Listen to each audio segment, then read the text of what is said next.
Dari mana Pak Ustadz? Dari tadi. Yaudah, bisa aja Pak Ustadz. Sehat tapi kan Pak Ustadz? Ini alhamdulillah sehat. Cuma ini tadi yang luar biasa. Saya di jalan tadi, waktu Kesini? menuju ke sini, Iya. saya ketemu orang yang di atas kursi roda. Masya Allah. Ya berdagang. Wah, saya tanya, kok enggak saya? Dia bilang, enggak. Saya sudah bekerja Ustadz. Alhamdulillah. Luar biasa ya. Iya. Dari situ saya melihat, Ini dia akhirnya datang juga teman saya, Mas Hidam. Mas, salaman dulu dong. Mas, duduk deh langsung duduk sini, Mas Hidam, Mas Hidam. Sini. oh, assalamualaikum. Sini, Mas Hidam ini nih. Ya. Oke. Sip, nggak apa-apa di sini aja ya Mas Hidam ya. Duduknya udah nyaman Mas Hidam? Pas banget Mas Hidam. Saya barusan lagi ngobrol sama Pak Ustadz Dasat Latif. Pernah dengar dong di TV? Pernah Mas, pernah. Sebelum ngobrol-ngobrol, mau minum kopi nggak? Boleh Mas Mas. Hidam suka minum kopi? Suka. Jik, Kebetulan kita ada kopi gayo juga nih. mau kopi gayo? Gimana? Mas Hidam? Boleh Mas. Kok ada namanya Gayo?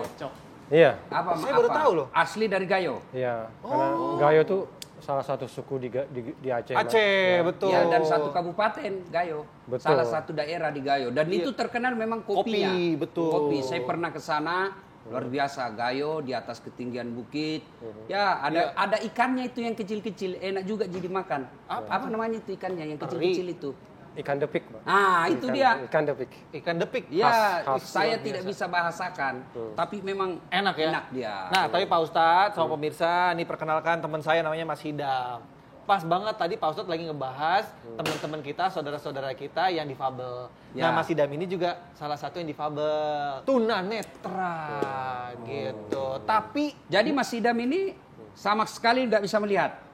Sama sekali Pak Ustadz. Jadi kalau Pak Ustadz sama Mas Kinas tutup mata, itulah penglihatan saya. Sudah lama. dari kecil?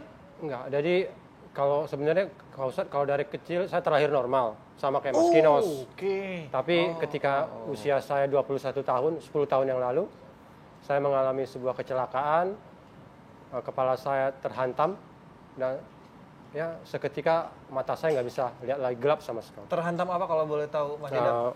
Atap mobil.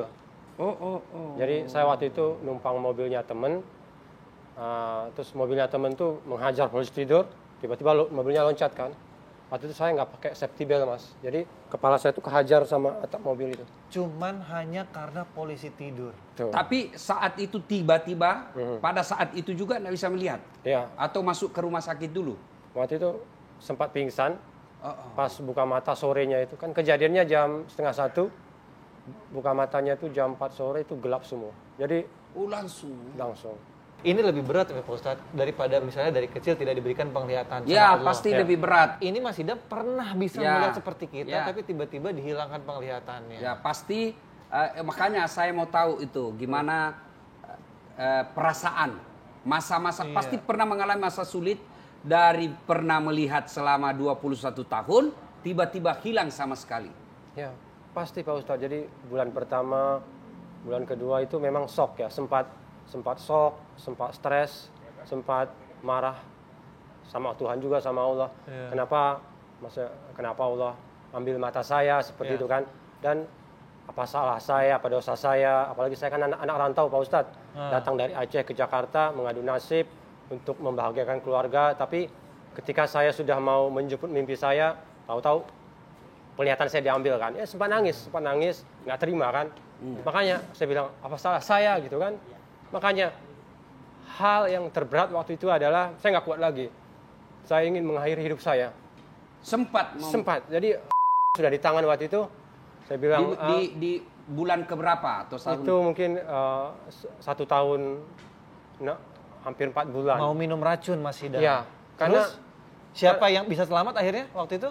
Karena waktu itu kenapa saya ingin mengakhiri hidup saya? Karena waktu itu pilihan yang terbaik adalah mengakhiri hidup. Karena waktu itu saya berpikir mata adalah segalanya bagi saya. Tanpa mata saya nggak akan bisa melanjutkan hidup saya. Justru beban bagi ibu saya sama keluarga saya. Jadi kayaknya mati itu adalah pilihan terbaik Pak Ustadz. Makanya waktu itu ketika saya ingin mengakhiri hidup saya, ingin minum itu, saya ingat ibu saya. Saya ingat cita-cita saya waktu kecil bahwa saya ingin membahagiakan ibu saya. Saya nggak mau saya nggak tahu, tiba-tiba itu terlintas wajah ibu saya aja. Akhirnya diselamatkan oleh wajah ibu. Akhirnya saya kembali ke tempat tidur saya menenangkan diri, ya itu. Jadi dari situ saya mulai kayak Bangkit kembali. Ya, sadar ya. berzikir aja sih, berzikir kayak apa namanya ya. Diberi hidayah itu namanya Iya, Pak iya, Ustadz ya.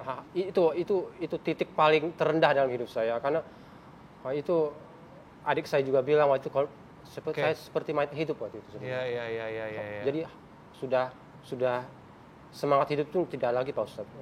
Nah, kemudian bangkit lagi memulai dengan apa? Waktu itu apa namanya, ketika Bang itu mulai berkunjung ke panti-panti. Wah. Ibu saya bawa saya ke panti. Iya. Ke itu makanya Jadi setelah kecelakaan balik kampung ke Gayo. enggak. Oh, tetap Karena di sini. saya pingin balik, tapi saya nggak kuat balik ke kampung karena orang kampung, saya dengar berita, lihat Sikdam jauh-jauh ke Jakarta hanya jadi orang buta. Iya.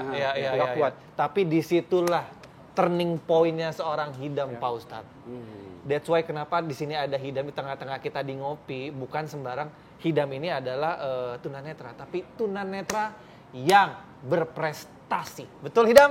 Insya Allah. Saya masih penasaran tadi titik baliknya itu mulai dari apa? Mulai kursus atau apa?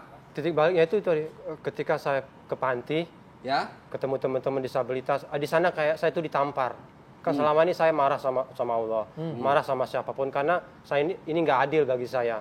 Karena saya mungkin membandingkan diri saya sama adik-adik saya yang sempurna. Ya. Tapi di panti saya ketemu teman saya yang dari kecil sudah nggak bisa lihat. Ya. Oke. Terus mereka juga selain nggak bisa lihat, nggak bisa jalan juga. Makanya saya Masih banyak yang kondisinya jauh lebih di bawah dari Hidam Oke, ini. setelah dari panti itu berikutnya kebangkitannya itu dilalui dengan apa lagi? Makanya setelah dari panti saya bersyukur, ya alhamdulillah, meskipun Allah cuman kasih saya penglihatan sampai 21 tahun, Ya. setidaknya kan saya bisa lihat dunia, Pernah merasakan bisa melihat. bisa lihat ibu, bisa lihat bapak, bisa lihat manusia, bisa lihat warna. Makanya dari situ, makanya saya janji sama Allah Pak Ustadz, saya akan mengabdikan sisa hidup saya ini untuk berbagi. Ya, Makanya Masya Allah. Makanya saya kan waktu itu punya English. Makanya saya janji.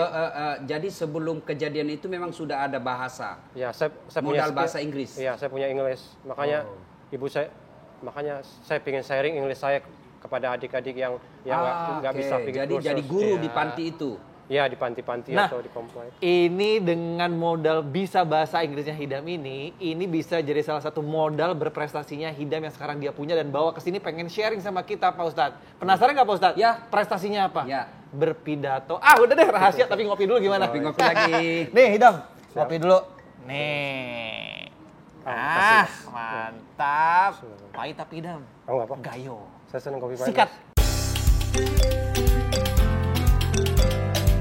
Sikdam, ceritamu itu unik, dia bilang. Uniknya, biasanya orang kalau sudah jatuh, dia jangankan berbagi, menerimanya susah, dia bilang. Iya benar. Tapi apa yang kamu lakukan itu gila, dia bilang. Makanya kamu yang Luar biasa. Coba ya. Mas Hidam, mohon maaf. yes, Sampaikan pidatonya itu sekarang saya mau dengar. Gimana pidatonya waktu di depan pangeran? Sedikit aja openingnya. Anggaplah saya pangeran. Opening. Anggap saja saya pangeran yang tidak punya kerajaan.